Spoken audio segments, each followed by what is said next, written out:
दिल्ली मुख्यमंत्री अरविंद केजरीवाल ने सार्वजनिक मंच से किया इस्तीफे का ऐलान। विधायक दल की मीटिंग में नए मुख्यमंत्री का होगा चुनाव। अरविंद केजरीवाल के अचानक इस्तीफे देने के ऐलान से मची खलबली। केजरीवाल ने इस्तीफे के साथ की मांग, दिल्ली के विधानसभा चुनाव इसी साल महाराष्ट्र चुनाव के साथ कराए जाए। जेल से बाहर आने के बाद अरविंद केजरीवाल ने कह दी बड़ी बात। कहा, छोटी पार्टी ने राजनीति बदली, जेल में सोचने पढ़ने का मौका मिला। मैंने जेल में भगत सिंह की जेल डायरी पढ़ी। आजाद भारत में एक मुख्यमंत्री जेल गया, एलजी को चिट्ठी लिखने पर मुझे धमकी मिली। बलिया पहुंचे बीजेपी प्रदेश अध्यक्ष भूपेंद्र चौधरी का बड़ा बयान। अरविंद केजरीवाल की जमानत पर बोले भूपेंद्र चौधरी, केजरीवाल जमानत पर बाहर आए हैं, न कि दोष मुक्त हुए। हमें धैर्य रखना चाहिए, न्यायपालिका पर भरोसा रखना चाहिए। आप सांसद संजय सिंह का केजरीवाल के इस्तीफे पर बड़ा बयान। केजरीवाल सरकार ने मुनाफा दिया, पार्टी को तोड़ने का काम बीजेपी करना चाहती है। लोकतंत्र की रक्षा के लिए इस्तीफा दिया। विधायक दल की बैठक में नया मुख्यमंत्री तय होगा। मनीष सिसोदिया ने केजरीवाल को लेकर दिया बड़ा बयान। पार्टी के साथ सबके उम्मीद है केजरीवाल। मुझे केजरीवाल के नेतृत्व में काम करने का मौका मिला। हमारे ऊपर भ्रष्टाचार, बेईमानी का आरोप लगा। जेल जाना हम लोगों की अग्नि परीक्षा थी। पीएम मोदी ने 6 वंदे भारत ट्रेनों को दिखाई हरी झंडी। पीएम मोदी ने वर्चुअली ट्रेनों को दिखाई हरी झंडी। 6 वंदे भारत ट्रेनों का तोहफा। कनेक्टिविटी पर जोर, झारखंड को 660 करोड़ की योजना का तोहफा। झारखंड के जमशेदपुर में पीएम मोदी का संबोधन। बोले, जेएमएम के लिए आदिवासी समाज का सम्मान नहीं, अपना सियासी फायदा सबसे ऊपर। क्या चंपई सोरेन जी आदिवासी नहीं थे क्या? कांग्रेस राष्ट्रीय अध्यक्ष मल्लिकार्जुन खड़गे ने क्या पोस्ट लिखा, आधी आबादी को पूरा हक मिलना संवैधानिक दायित्व। नारी शक्ति ने अपना बराबरी का योगदान दिया। महिलाओं के अधिकार के लिए कांग्रेस लड़ाई लड़ेगी। सड़क से लेकर संसद तक अधिकारों के लिए संघर्ष करेगी। इलाहाबाद एससी की लखनऊ बेंच ने यूपी सरकार से पूछा सवाल, गर्भवती महिलाओं को पोषाहार मिल रहा है या नहीं? स्तनपान कराने वाली महिलाओं को पोषाहार मिल रहा है या नहीं? 6 साल तक के बच्चों को पोषाहार मिल रहा है या नहीं? अगर वितरण हो रहा तो खाद्य पदार्थों के बारे में बताएं। अरविंद केजरीवाल के इस्तीफे पर भाजपा सांसद मनोज तिवारी ने कसा तंज। कहा, केजरीवाल को तो कोर्ट ने मुख्यमंत्री पद से हटा दिया था, तो ये एक नया नाटक है। होना तो ये चाहिए था कि जिस दिन वे जेल जा रहे थे उसी दिन इस्तीफा दे देना चाहिए था। हरियाणा के किलोई विधानसभा क्षेत्र से कांग्रेस उम्मीदवार भूपेंद्र सिंह हुड्डा ने बड़ा बयान दिया। कहा, कांग्रेस मजबूत है, हरियाणा के लोगों का फैसला कि अब की बार कांग्रेस की सरकार।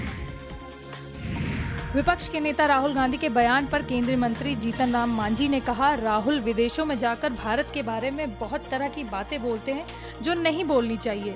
ये घर का बेदी लंका ढाए वाली बात है।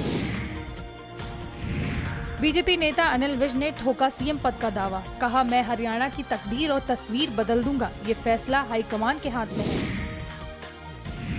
2019 लोकसभा चुनाव के बाद गठबंधन टूटने के मामले पर बसपा सुप्रीमो मायावती और अखिलेश यादव के बीच आरोप प्रत्यारोप का दौर लगातार जारी। सपा नेता आईपी सिंह ने एक्स पर पोस्ट कर लिखा, गिर चुका हाथी सहारा ढूंढा, जिसके सहारे फिर से अपने पैरों पर खड़ा हो सके। मेरठ से प्रयागराज तक बन रहा गंगा एक्सप्रेसवे। गंगा एक्सप्रेसवे अब बिहार सीमा तक जाएगा। दूसरे चरण का काम प्रयागराज से बलिया तक होगा। दूसरे चरण में प्रस्तावित एक्सप्रेसवे 350 किलोमीटर का होगा। मेरठ से प्रयागराज तक 594 किलोमीटर का बन रहा गंगा एक्सप्रेसवे। लखनऊ में साइबर सुरक्षा के लिए चुनौती बन रहे साइबर ठग। माननीयों के बैंक खातों पर साइबर ठगों की नजर। बीजेपी सांसद साइबर ठगी का शिकार होने से बचे। बीजेपी के राज्यसभा सांसद से साइबर ठगी की कोशिश। सांसद बाबू राम निषाद के साथ साइबर ठगी की कोशिश। लखनऊ के ट्रांसपोर्ट नगर में 3 मंजिला बिल्डिंग गिरने का मामला। बिल्डिंग का मालिक राकेश सिंघल हुआ अंडरग्राउंड। 7 सितंबर को गिरी थी 3 मंजिला इमारत। हादसे में 9 लोगों की हुई थी मौत। 28 लोग हुए थे घायल। हादसे के बाद से अंडरग्राउंड हुआ बिल्डिंग मालिक राकेश सिंघल।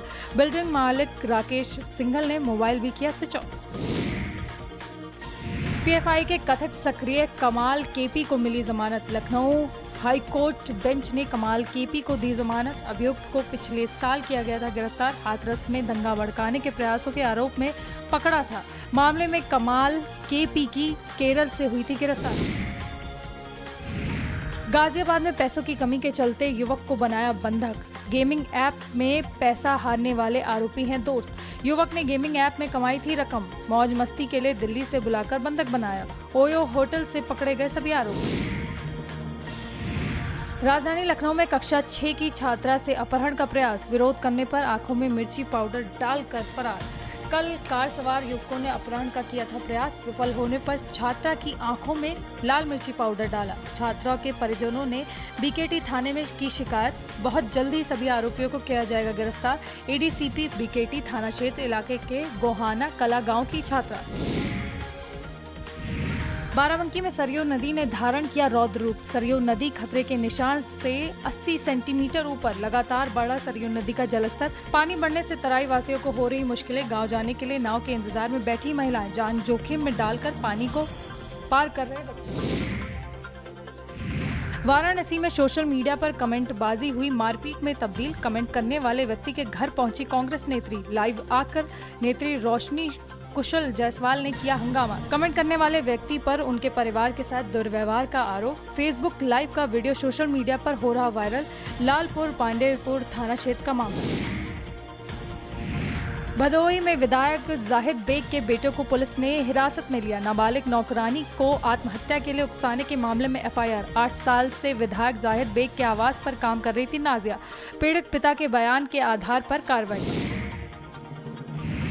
मेरठ में 3 मंजिला मकान के गिरने का मामला। हादसे के 16 घंटे बाद रेस्क्यू ऑपरेशन खत्म। सभी 15 लोगों को मलबे से बाहर निकाला गया, जबकि अब तक 10 लोगों की हो चुकी है मौत। मलबे में दबे मवेशियों का भी रेस्क्यू।